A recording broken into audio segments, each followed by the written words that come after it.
Hello everyone! I hope you're all having a good day. In today's video, ipapakita ko po sa inyo kung paano mag-propagate ng Anthurium.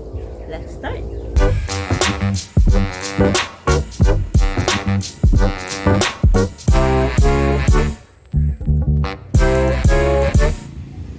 So, ito ho yung mother plant.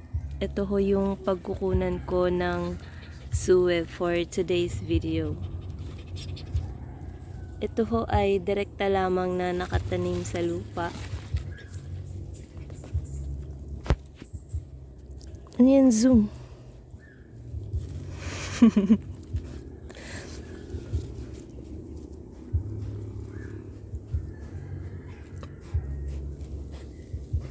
Teka lang po.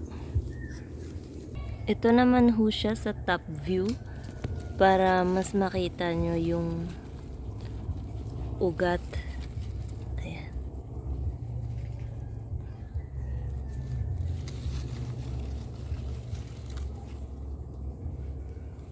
Napakadali lang ho mag-propagate ng Anthurium. Kukuha laang ng suwe mula sa mother plant.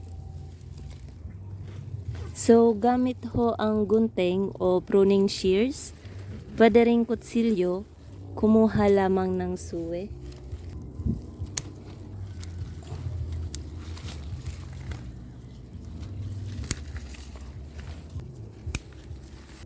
So, ito ho yung nakuhang suwe ng Anthurium. Okay lang ho na naputol yung ibang ugat. Kung gusto nyo pong mas mabilis na magkaugat yung mga gantong cuttings, ay ibatad nyo sa tubig. So, ito ho yung naputol kong Anthurium. Kung mapapansin niyo ho, ay dito tutubo yung panibagong ugat. Ito ho.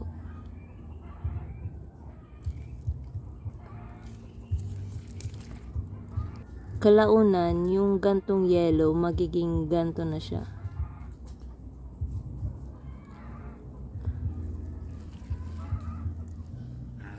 Ayan. Ngayon naman ho ay itatanim na sa paso. Sa pagtanim naman ho ay napakadali lang. Bago kayo magtanim, make sure na may butas, no, para hindi malunod yung halaman. And then, lalagay itong coco chops. Sa Anthurium ho, okay lang na kahit walang lupa. Nagtathrive din naman siya kahit purong bunot yung gagamitin na growing medium.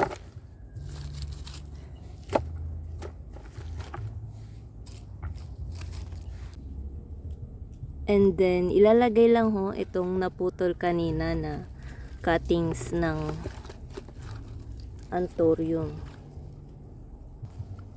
Yan, ipinupwesto ko lang ho.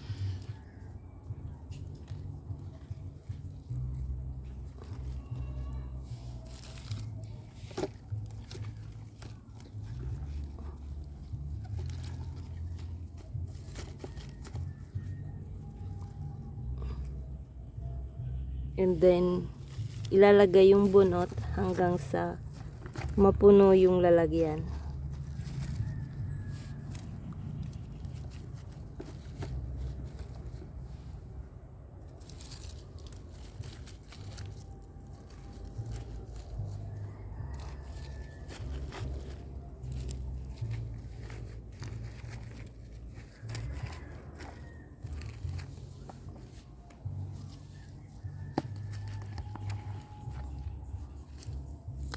Kapag ganito hong bagong tanim, huwag nyo munang ilagay sa mainit na lugar. Ilagay muna sa medyo malilim o sa ilalim ng puno para hindi ma-stress ang halaman habang ito ay nag-grow pa ng panibagong ugat. Lalo na ho na ganito sa Pilipinas, grabe ang init. Yan, maaring mamatay yung bagong cuttings kapag inilagay sa mainit na lugar. agad-agad yung bagong tanim. Kapag ganitong hindi pa stable, regular lang na diligan para madaling magkaroon ng ugat. Mapapansin naman ho once na stable na kasi makikita nyo may mga gumagapang na ugat sa bunot o growing medium.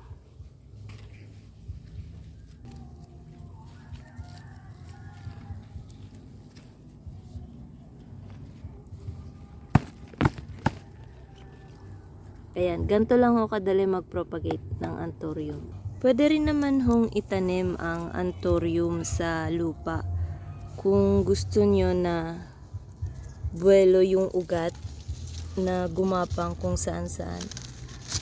Ito ho yung itsura. At ito naman ho yung iba pang puno na pwedeng ihiwalay. Ito ho yung sample kapag stable na. Kung mapapansin nyo, nakakapit na yung ugat.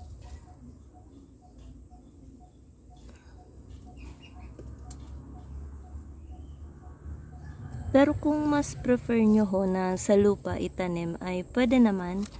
Nagtatrive naman siya kahit direktang nakatanim sa lupa. At ito nga ho ay namumulaklak na.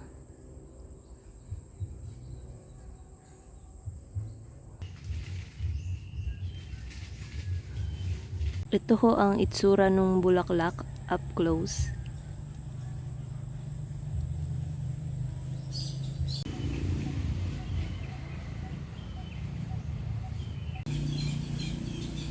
And that's it for today's video. Ganito lang ho kadali mag-propagate ng anthurium. Kung nagustuhan nyo po itong video, please like or subscribe para ma-update kayo sa tuwing may bagong content. Maraming salamat ho sa panonood. Have a great day everyone. Stay safe. Bye!